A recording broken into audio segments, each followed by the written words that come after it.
সবাইকে। কেমন আছো তোমরা সবাই? আশা করছি সকলে খুব ভালো আছো। যে যেখান থেকে আমার ভিডিও দেখছো, আশা করছি তোমরা খুবই ভালো আছো। আর আমিও কিন্তু বেশ ভালোই আছি। আর দেখো, সকাল সকাল আজকে আমার ব্লগটি শুরু করে দিয়েছি। আশা রাখছি প্রতিদিনের মতোই তোমরা শুরু থেকে শেষ অবধি আমার ব্লগটির সাথে থাকবে। আর কি বলো তো, সকালবেলায় সব বাসি কাজ সেরে নিয়েছি, তারপর বাসি কাপড়টাও ছেড়ে ঠাকুর পুজোটাও কমপ্লিট করে নিয়েছি। আর এখন কিন্তু আমাদের মেন যেটা কাজ হচ্ছে রান্নাবান্নার কাজ। তো সকালবেলায় উঠে আজকে কি রান্না করব কিছুই ভেবে উঠছিলাম না।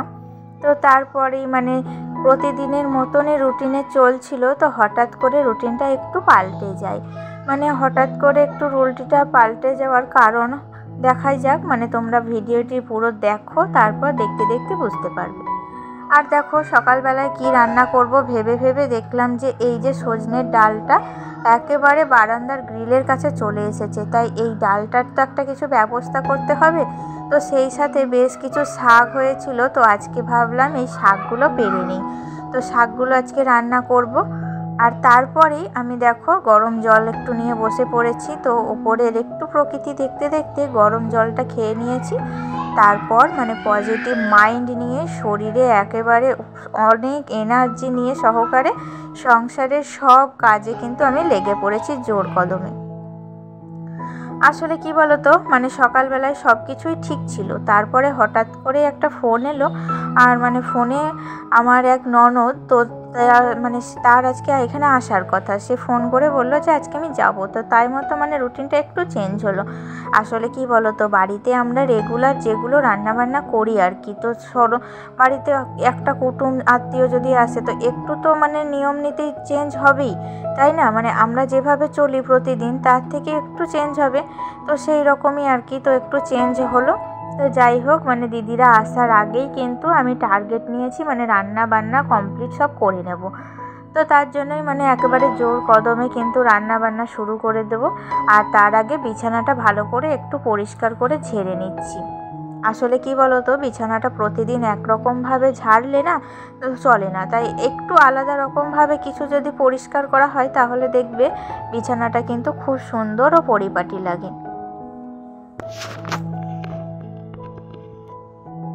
এখনকার দিনে মানুষ একজনের ভালো অপরজন কিন্তু সহ্য করতে পারে না। একজন মানুষ সুখী আছে দেখলে অপরজন কিছুতেই সেটা পছন্দ করে না। অবশ্য দোষ কিন্তু নিজেই করে, কিন্তু কি বলতো, দোষ নিজে করলেও নিজের দোষটা কিছুতেই স্বীকার করতে জানে না। কি করে অপরকে ছোট করব, কি করে তার ক্ষতি করব, এই নিয়ে সারা দিন মানুষ এখন ব্যস্ত হয়ে পড়েছে। তারা নিজের ভালো তো করতেই পারে না, উপরন্তু অপরকে তো তারা ভালো হতে দেখতেও পারে না। কি করলে তার ক্ষতি হবে সেইটাই সেই নিয়েই তারা কিন্তু চেষ্টা চালিয়ে যাচ্ছে। কি বলবো, এখনকার মানুষের ধ্যান ধারণা এতটাই পাল্টে গিয়েছে, মানসিক উপকারিতা তো করতেই জানে না, উপরন্তু তাদের ভালোও দেখতে পারে না। এই রকম একটা ধ্যান ধারণা হয়েছে এখনকার প্রত্যেকটা মানুষের মধ্যে। তো যাই হোক, এটা কিন্তু আমার ব্যক্তিগত একটা অভিজ্ঞতা থেকেই শেয়ার করলাম তোমাদের সাথে। আর তার মধ্যেই আমি চলে এসেছি রান্নাঘরে। আর এখানে সকাল সকাল রান্না বসিয়ে দেব। আসলে কি বলো, আমরা তো প্রতিদিন এই যে মাছ মাংস এই রকম কিন্তু আইটেম করতে ঠিক পছন্দ করি না। আমাদের বাড়ির কেউ খেতে তেমন একটা ভালোবাসে না। আর আমাদেরও প্রতিদিন মাছ মাংসটা করা হয়ে ওঠে না। আসলে ডেলি মাছটা করতাম, কিন্তু মাছ কাকিমাও অসুস্থ হয়ে পড়ায় মাছটা তো ডেলি পাচ্ছি না। আর বিলের মাছ পাচ্ছি, কিন্তু সেটা খরচা মাছ, ছোট ছোট পুঁটি আর কি। বাবু তো পুঁটি মাছ খেতে একদমই পছন্দ করে না। আর ডিমটাও এখন না একদম পছন্দ করছে না। তো ওর জন্য কিন্তু আমি এখন থেকে চেষ্টা করছি যে রান্না বান্না যেটাই সবজি রান্না করছি, সেই রান্না একটুখানি আগে লঙ্কা দেওয়ার আগে সাদাভাবে ওর মতো আগে তুলে রেখে তারপর কিন্তু আমাদের জন্য রান্না বান্নাটা করছি আর কি। আর কি বলো, বাবু তো শাক খেতে খুব ভালোবাসে। তাই ওর যাতে ভাতটা খেতে পারে তার জন্য আসলে শাক করছি। তো শাকটা সকালে পেরেছিলাম, তোমরা দেখলে। তারপর বেছে সেটাকে একটু জলে সিদ্ধ করে নিয়ে এখন তেলের মধ্যে একটু ফোড়ন দিয়ে নেড়ে নিচ্ছি আর কি। এত শাক খেতে ভালোবাসে বাবু, এটা কিন্তু একদিকে ভালোই। মানে শাক খাওয়া তো ভালো, ওতেও প্রচুর পরিমাণে ভিটামিন প্রোটিন আছে। তো যাই হোক, মানে ওতে কিন্তু বাবুর অনেকটা উপকার হয়। আর এদিকে করেছিলাম হেলদি একটা আলু পেঁপের ঝোল। তো যাই হোক, এটা একটু তুলে রাখলাম, এরপর লঙ্কা দেব, তারপর আমাদের মতো মুখ তৈরি করে নেব। আর তোমাদের দাদাভাই এখানে বাজার থেকে নিয়ে এসেছিল ডিম। আসলে দিদিরা তো আসছে, এদিকে মাছও নাই, আর ডিম মানে মাংসটাও ঠিক হয় না, তাই কিন্তু ডিমটাই করব ভাবছি। তাই ডিমটাকে প্রেসার কুকারে একটা সিটি মেরে নিয়েছি। আর এদিকে কিন্তু খরচা মাছের টকটা কিন্তু আমি বসিয়ে দিয়েছি। তো যাই হোক, দেখো এদিকে রান্না বান্না প্রায় শেষের দিকে, মানে ডিমটা ভেজে ঝোলটা করে নিলেই শেষ হয়ে যাবে আর কি। তারপর রান্নার পর যা কাজ থাকে টুকিটাকি, রান্নাঘর পরিষ্কার, গ্যাস ওভেন মোছা, সব কিছুই আস্তে আস্তে সারছি। আর যেহেতু আজকে টুকিটাকি বেশ রান্না ছিল, অনেক কিছুই করতে করতে বেশ 12টা বেজে গিয়েছিল। তারপর গ্যাস ওভেনটা একটু ভালো করে পরিষ্কার করে সার্ফ জল দিয়ে মুছে তারপর শুকনো পানিতে আবার ভালো করে পরিষ্কার করে নিলাম।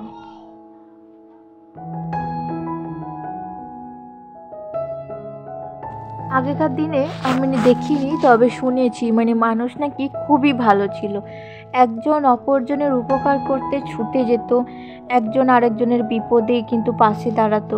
এখন কিন্তু তুমি কাউকে পাশে পাবে না। বিপদে যদি তুমি না খেতে পেয়ে মরেও যাও, তাহলেও কেউ কিন্তু তোমাকে এসে জিজ্ঞাসা করবে না যে তুমি কেমন আছো, তুমি কি আজকে খেয়েছো।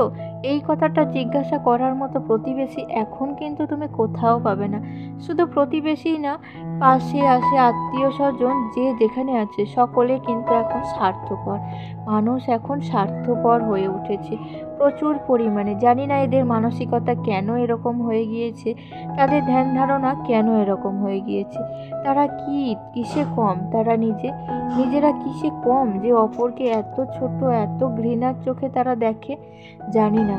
কিন্তু কি বলবো, মানে আমি কিন্তু যে আমাকে টিটকারি করে, যে আমাকে আজে বাজে কথা বলে, কিন্তু তাদেরকে কিন্তু আমি আমার যোগ্য জবাবটুকু দিই না। কারণ আমি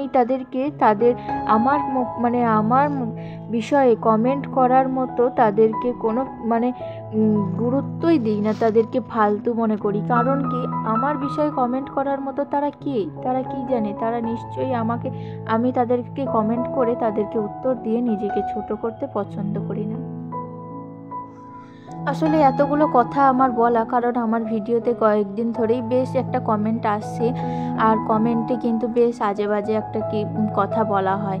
তো সেটা আমার পার্সোনাল একটা ব্যাপার, তো পার্সোনাল একটা কথা, তো সেটা আমি তোমাদের সাথে শেয়ার করতে চাই না, কিন্তু একটা ব্যক্তিগত ব্যাপারে। তো তিনি আমাকে কমেন্ট করেন, আর তিনি আমাদের আত্মীয় ছিলেন, কিন্তু এখন আর তিনি কেউ নন। কিন্তু তাকে আমরা আমাদের আত্মীয়তা থেকে একেবারেই বাদ দিয়ে দিয়েছি। তো যাই হোক, আমি চেষ্টা করব যাতে ভবিষ্যতে আমার চ্যানেলে তার কোনো খারাপ কমেন্ট যেন না আসে। আর এখানে দেখো সন্ধেবেলায় আমি পুজোর জোগাড় করে নিয়েছি। তো বাবুর জন্য আমার একটু মানসা ছিল, বাবু একটু অসুস্থ হয়েছিল, তখন মানসা করেছিলাম আমাদের ন্যাংটা বাবার এখানে এসে ধুতি দেওয়ার জন্য।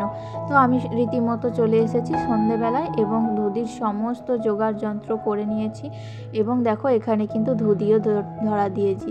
ধুতি ধরাতে গিয়ে দেখছি প্রচণ্ড ধোঁয়া উঠছিল, তো ধোঁয়াতে কিন্তু বাবু ক্যামেরা করছিল, তো অস্পষ্ট সব কিছুই বোঝা যাচ্ছিল না কিছুই। তো ও বাচ্চা ছেলে যেটুকু যা পেরেছে ক্যামেরাবন্দি করতে, সেটাই তোমাদের সাথে শেয়ার করছি। আর এই জায়গাটা দেখতে পাচ্ছ, এই জায়গাটা ভালো করেও তুলতে পারিনি, প্রচুর ধোঁয়া ছিল। তো আর আমার মোবাইলের ফ্ল্যাশ লাইটটা দেওয়াতে আরও আবছা হয়ে যাচ্ছিলো আর কি, অন্ধকার একে। এটা আমাদের ষষ্ঠীতলা, তো এখানে আমি 5টা ফল একটু মাথায় দুধ দিয়ে মানসা করেছিলাম, তো সেটাই কিন্তু এখানে দিচ্ছি। আর প্রতিটা মন্দিরে কিন্তু ধূপবাতি জ্বালিয়ে দিলাম। তো বাবুর মানসা এখানে নাকি শুনেছি ছোট্ট থেকে যে যেটা মানসা করে তার কিন্তু সেটা সফল হয়ে যায়। তো আমি কিন্তু তার জল জ্যান্ত একটা প্রমাণ। তো সত্যিই কিন্তু আমি মন থেকে বাবাকে এখানে মেনেছিলাম। তো বাবা ন্যাংটা হচ্ছে শিব ঠাকুরেরই আর এক রূপ আর কি। তো আমাদের এখানে ঘুঁটেগুলোকে ধুতি হিসেবে ধরা হয়। তো এখানে কিন্তু প্রতি শনিবার মঙ্গলবার ঘুঁটে পুড়িয়ে ধুতি দেওয়া হয়, এটাই নাকি বাবার প্রসাদ। তো এই যে আমি প্রসাদ একটু নিয়েও নিয়েছি বাড়ির জন্য। আর এটা কিন্তু সত্যি খুবই জাগ্রত একটা মন্দির। আর এখন দেখো মানে ধোয়া অনেকটাই কমে গিয়েছে, তাই একবার পুরো মন্দিরটা ভালো করে তোমাদের ক্লিন করে দেখিয়ে দিচ্ছি।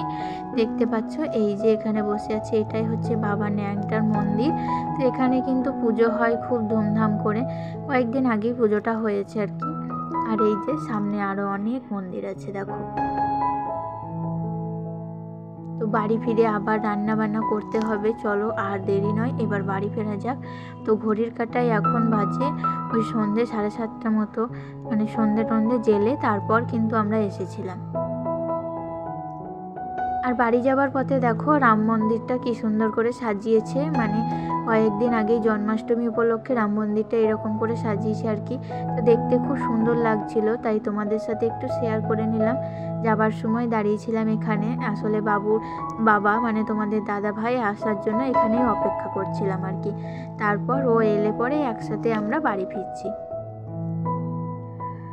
তো যাই হোক বন্ধুরা, আজকের মতো ভিডিওটি এখান থেকেই শেষ করছি। দেখা হবে আবার পরের কোনো নতুন ব্লগে, তখন তোমরা ভালো থেকো, সুস্থ থেকো। আর আমার ভিডিওটি ভালো লেগে থাকলে অবশ্যই লাইক, কমেন্ট, শেয়ার করে দিও। যারা নতুন আছো তারা সাবস্ক্রাইব করে দিও। টাটা, আজকে এতটুকুই।